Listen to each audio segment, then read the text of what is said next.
What's up, people? Welcome back to the channel. Man, it's been a long time. If you guys hear some noise in the background, sorry. We're still. Oh man, I'm making my own noise here. We're still getting things together. I just got back from my wedding vacation slash honeymoon with my now wife. We went to Vegas, had ourselves a really good time, did a whole bunch of cool stuff. Took a little bit of a break. I did want to film some content out there, but for the life of me, I could not find any cards. And then we were just so busy with all the stuff we do in Vegas, like I didn't want to drive like however far it was to go out to get the to get any kind of to go to in a Yu-Gi-Oh shop. There was one that I wanted to go to, but with all the things that were going down, I figured it'd be cool if we just kind of did more stuff together. So I just forget about it and just didn't really do anything out there. But I made it a point to, like, the second I got back, I needed to jump on the desk and film a market watch bare minimum. So this is what we're doing here.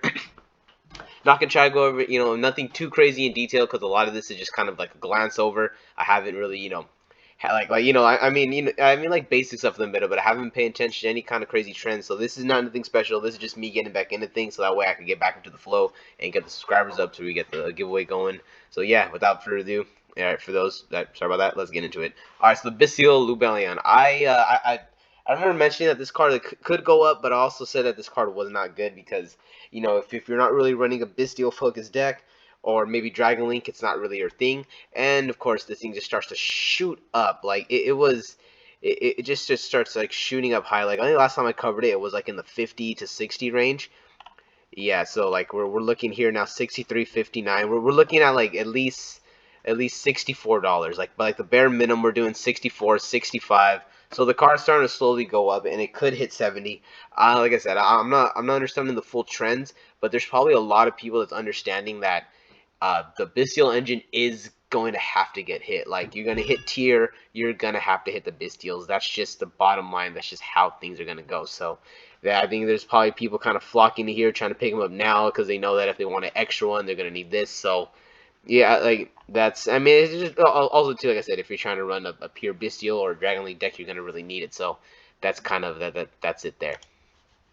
I also want to go overcome the other Bystials because like you got Magnum right here. He hasn't really gone down too much. A little slight, gone down slightly, but for the most part, you're still spending 17, 18.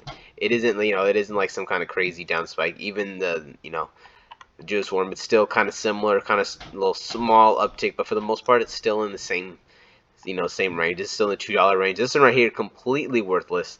It's very hard to pull off, but it's not really anything. You're mostly interested in these guys, him for summoning, these guys for this searching and the utility interruption, and then yeah. So that's really it. This package is probably not going to go down. Like if you didn't pick them up back, like when these were eights and these were like twos and threes, then you are not you're gonna have to fork the money over, especially you're gonna go to some of the big tournaments coming up pretty soon.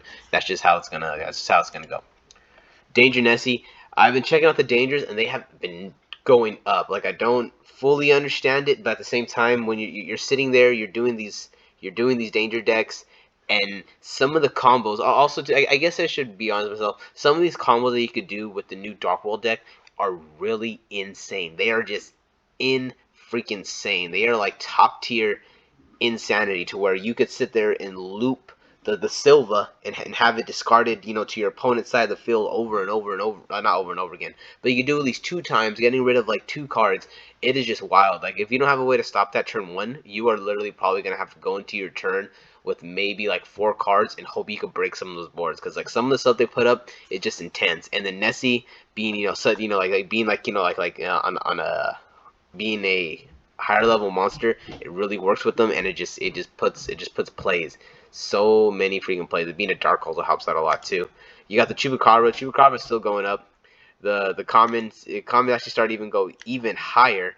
I noticed because it was at a $4 to $5 range, and I guess here it was even. I guess it was at 7 at one point, so I guess it's kind of starting to settle back down. But it's still at the 630. So it's like still a $6 card.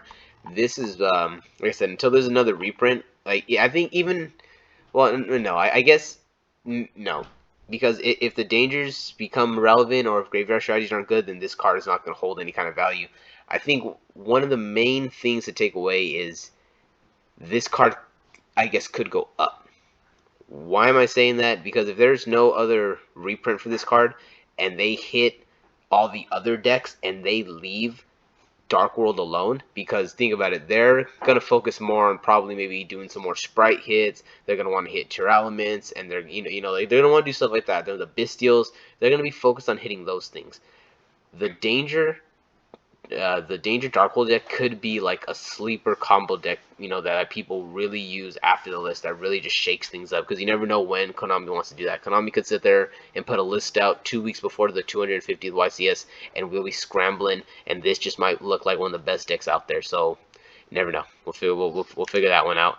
Danger Jackalope, this one also has been going up. I remember these were like $1. I wasn't really investing in them, so I'm not gonna sit there and say, oh yeah, I was investing. No, I did pick up maybe like 3 or 4 of these just out and as they're dollars. Just every now and then someone would see them, I would just kind of rip them out.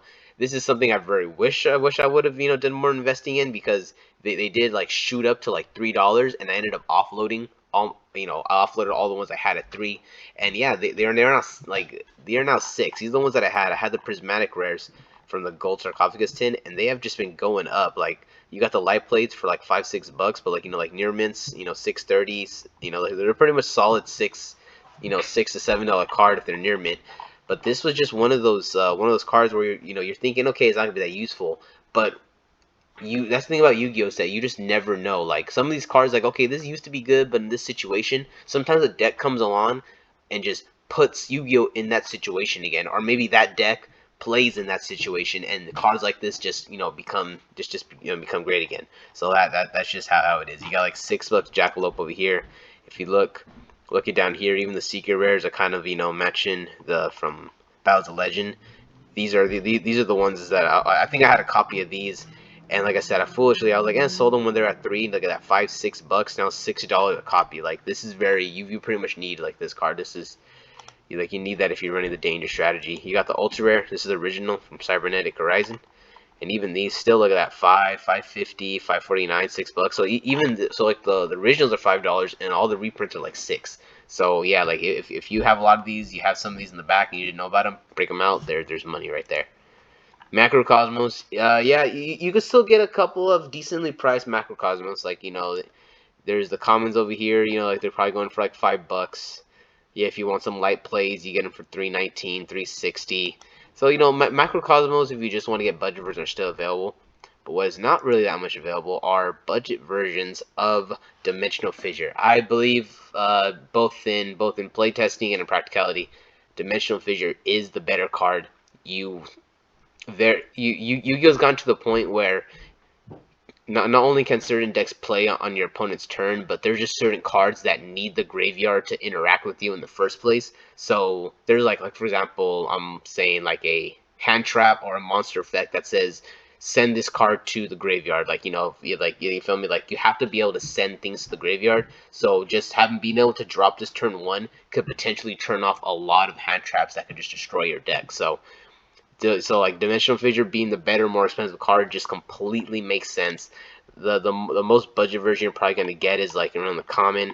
You got these heavily plays for $7.25. The light plays for $8. So I guess that's about as budget as you're getting, because like once like even this, you got this common right here, probably same thing. It's gonna be around the $7 range if anything.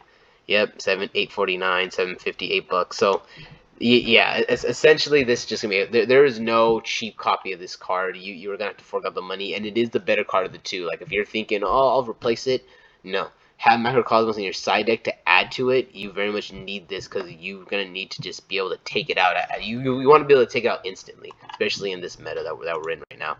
Dimensional Shifter, here's another card that very much does exactly that. Like, if you're not able to get 3 of those, then make sure you have 3 of these, because you're gonna want to be able to turn it off. There's a lot of budget versions. I would say pick these up right now.